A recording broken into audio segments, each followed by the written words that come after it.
Hello बच्चों, स्वागत है आप सभी का मेरे यूट्यूब चैनल केमिस्कोप पर। मैं निश्चय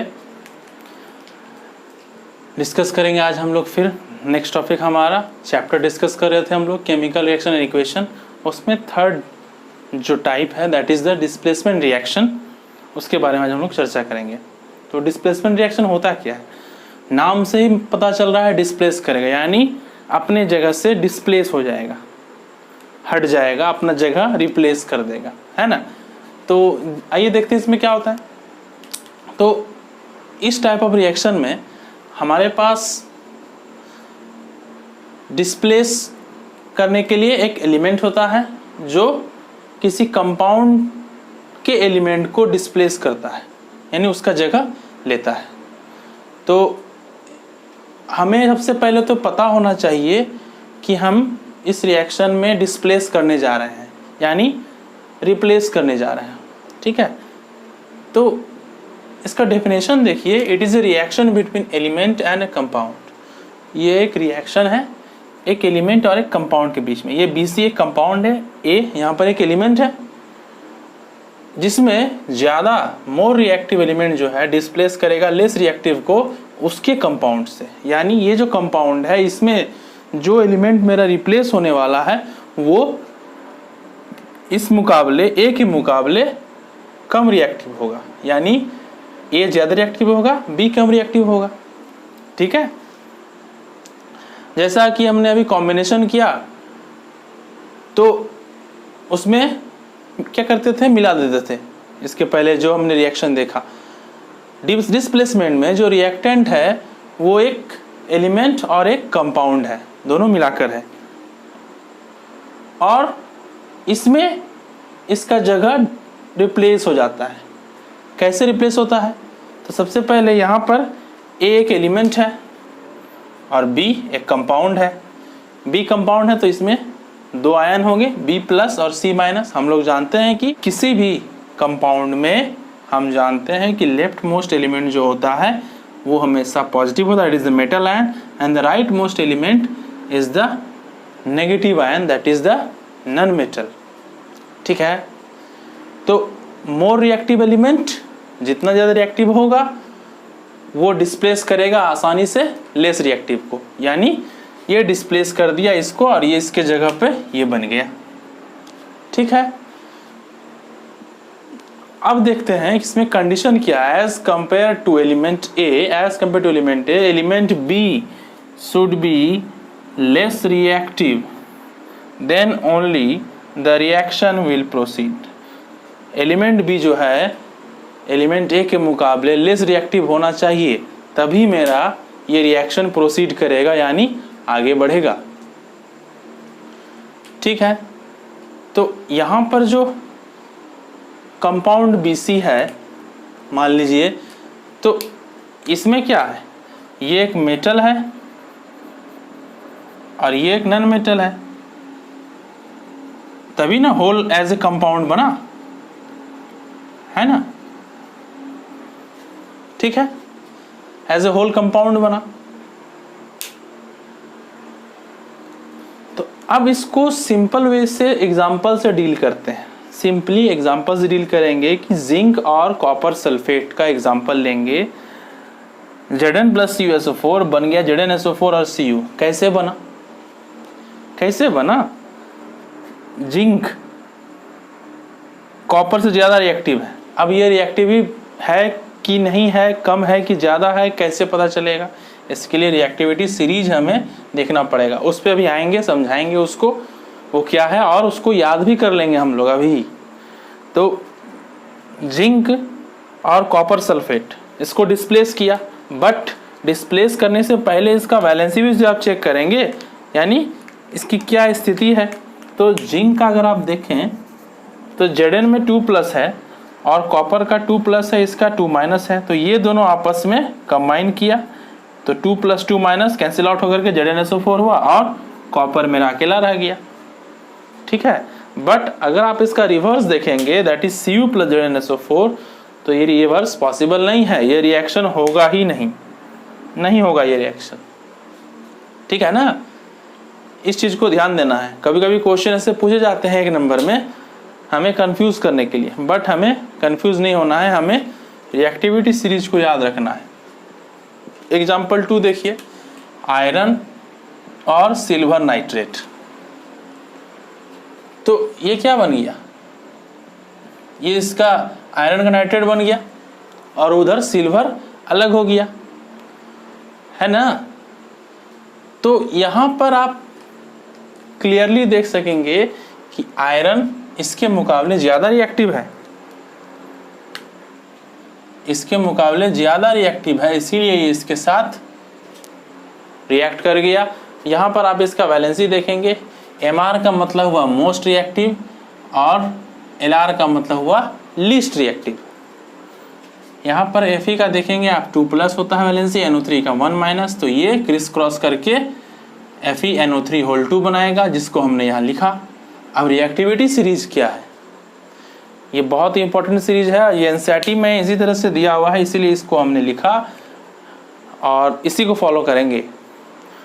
और इससे क्या पता चलता है हमें, देखिए इसमें ये जो शुरुआती 3 एलिमेंट है ना बहुत रिएक्टिव है। इसको केरोसिन में रखा जाता है, सोडियम पोटासियम को, सोडियम को में थोड़ा सा पानी लगने पर उसमें आग लग जाती है।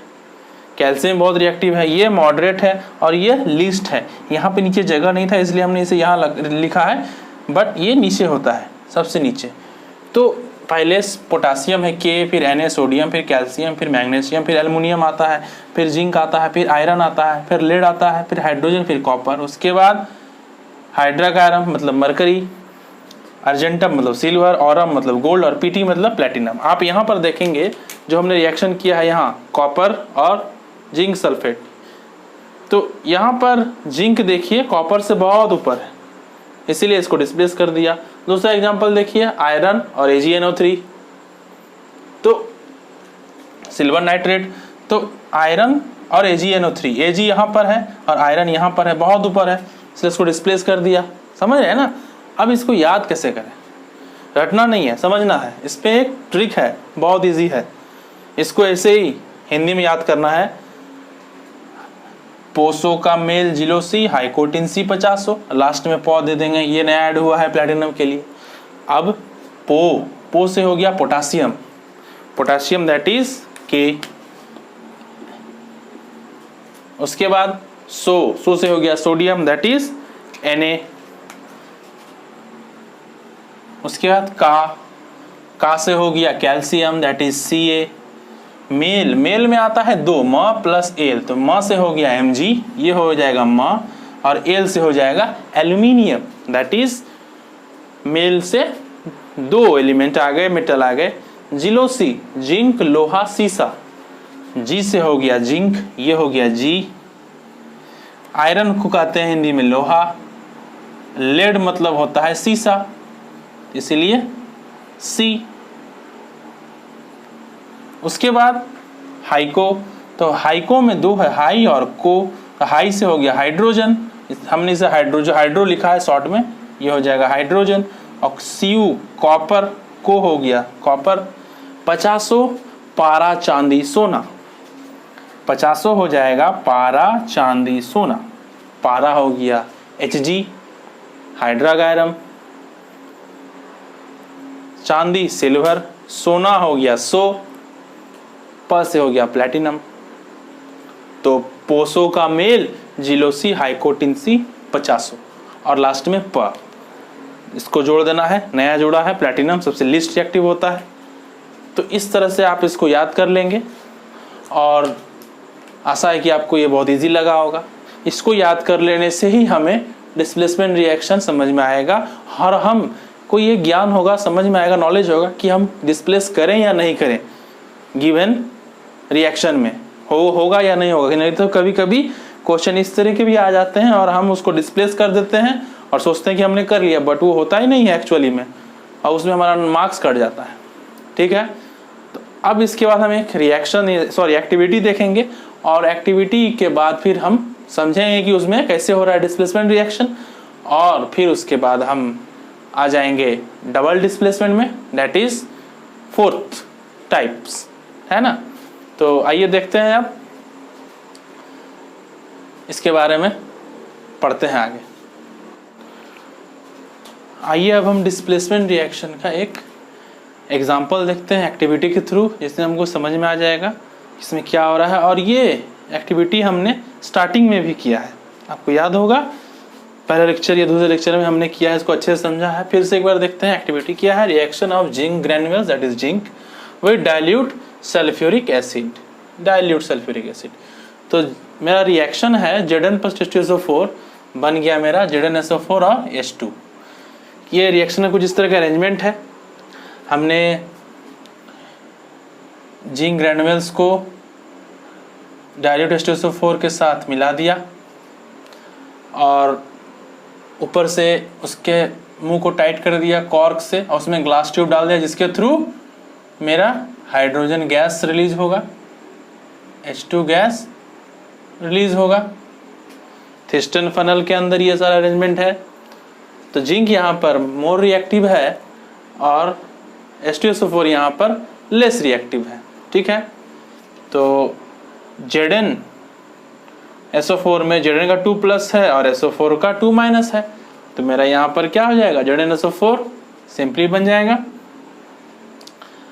तो इस रिएक्शन का हमने इन्फेरेंस पढ़ा था, एक बार उसको रिव्यू कर लेते हैं कि रिएक्शन में क्या हो रहा है, किस तरह से हम समझेंगे कि H2 गैस जैसे ही इससे रिवॉल्व हो रहा है तो हम इसको समझेंगे कैसे कि ये H2 गैस है। तो जैसे ही हम इसके पास एक माचिस का तीली जलाकर लगाएंगे तो वो माचिस का तीली का कलर पेल ब्लू हो जाएगा और वो तुरंत बुझ जाएगा एक पट आवाज के साथ, यानी पॉपिंग साउंड के साथ। ये दो कैरेक्टरिस्टिक्स हमको बता रहा है कि यहाँ पर H2 गैस रिलीज हो रहा है। बहुत इंपॉर्टेंट है ये रिएक्शन और 1 नंबर में पूछा जाता है हाइड्रोजन का टेस्ट। और दूसरा फिजिकल इन्फरेंस क्या होगा कि बीकर बहुत ज़्यादा गर्म हो जाएगा, दैट इज ये बता रहा है कि ये एक्सोथर्मिक रिएक्शन है। बीकर यहाँ पर छूने से हमको हॉट फील होगा, इसका मतलब रिएक्शन इसमें हो रहा है। अब हम आगे बढ़ते हैं। हमारा नेक्स्ट रिएक्शन का टाइप है that is 4th number double decomposition reaction और डबल डिस्प्लेसमेंट रिएक्शन। इसके अंदर क्या होता है ना, इसका डेफिनेशन देखिए। It is reaction between 2 compound in which they mutually exchange there ion. एक टर्म हमने लिखा mutually exchange there ion. Mutual exchange मतलब इक्वल एक्सचेंज है ना, यानी एक प्लस के साथ दूसरा माइनस ही एक्सचेंज होगा या दूसरा प्लस के साथ दूसरा माइनस एक्सचेंज होगा, यानी उसमें अमाउंट में गड़बड़ी नहीं हो सकता है ना। तो यहाँ पर 2 कंपाउंड्स हैं A+B- और C+D-। तो चूंकि यहाँ पर 2 कंपाउंड टूटेंगे इसलिए हमने इसका नाम डबल डिकम्पोजिशन रिएक्शन रखा है।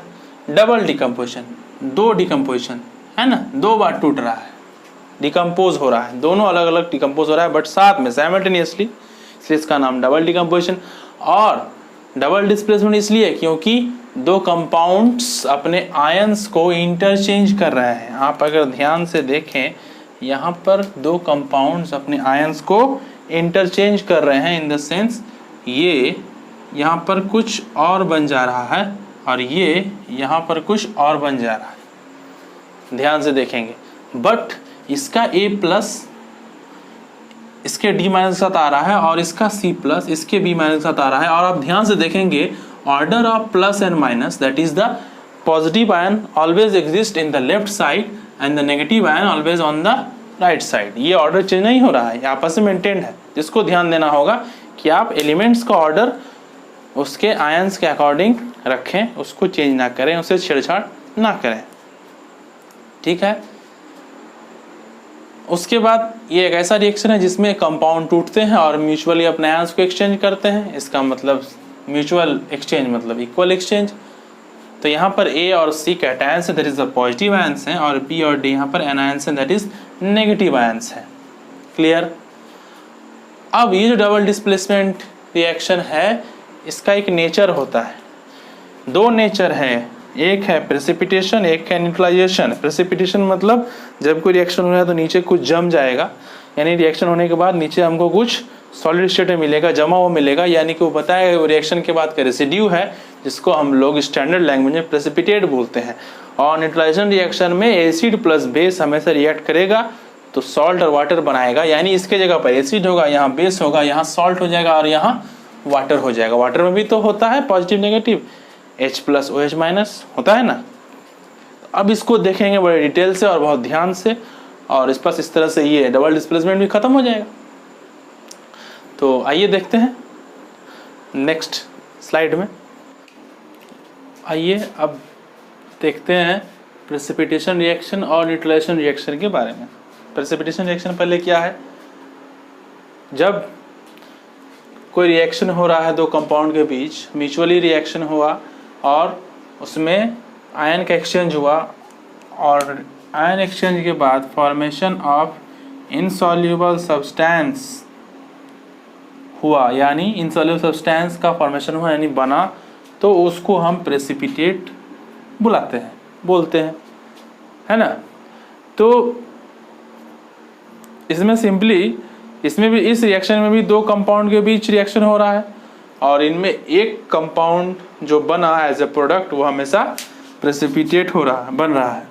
आप ध्यान देंगे कि यहाँ पर भी एक्सचेंज ऑफ आयन ही हो रहा है, प्लस माइनस, इसके साथ इस प्लस के साथ ये माइनस और इस प्लस के साथ ये माइनस बन गया यहाँ पर।